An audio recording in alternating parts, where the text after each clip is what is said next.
இப்ப கூட பாத்தீங்கன்னா சமீபத்தில் மகளிருடைய பொருளாதார வளர்ச்சிக்கு பெரிதும் துணை நிற்கின்ற 100 நாள் வேலைவாய்ப்பு திட்டத்தை ஒன்றிய அரசு செஞ்சுக்கிட்டு இருக்கு. அதற்கும் நம்முடைய தலைவர், நம்முடைய முதலமைச்சர் தான் இன்னைக்கு குரல் கொடுத்துட்டு இருக்கிறார். சமீபத்தில் குஜராத்தில் பேசின ஒன்றிய அமைச்சர் திரு அமித்ஷா அவர்கள், நாங்க இன்னைக்கு பீகார்ல ஜெயிச்சிட்டோம், அடுத்து எங்களுடைய டார்கெட் தமிழ்நாடு அப்படின்னு தமிழ்நாட்டுக்கு ஒன்றிய உள்துறை அமைச்சர் அமித்ஷா அவர்கள் வார்னிங் கொடுக்கிறார், பயமுத்த பார்க்கிறார்.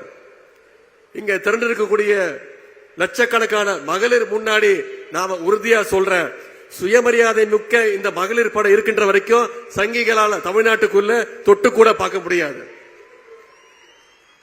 தமிழ்நாடு என்பது தந்தை பெரியார் அவர்கள் உருவாக்கிய சமத்துவ பூங்கா. இங்கே அமைதியும் சகோதரத்துவமும் மத நல்லிணக்கமும் தான் என்னைக்கும் நினைச்சு நிற்கும். இந்த அமைதி பூங்காவுக்குள்ள அத்துமீறி நுழையணும்னா பாசிச சங்கில் நினைச்சாங்கன்னா அவங்கள எப்படி விரட்டி அடிக்கணும்ன்ற அந்த ட்ரிக்கு நம்முடைய தலைவர் அவர்களுக்கு தெரியும். தமிழ்நாட்டுடைய அமைதியை சீர்குலைக்க ஒருபோதும் நாம் அனுமதிக்க மாட்டோம்.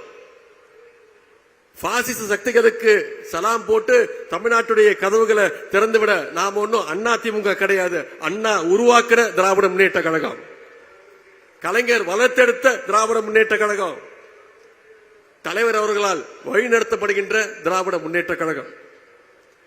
ஆகவே பாசிஸ்டுடைய பாட்சா என்னைக்கும் தமிழ்நாட்டில் பலிக்கவே பலிக்காது. உடன்பிறப்புகள் விடமாட்டாங்க.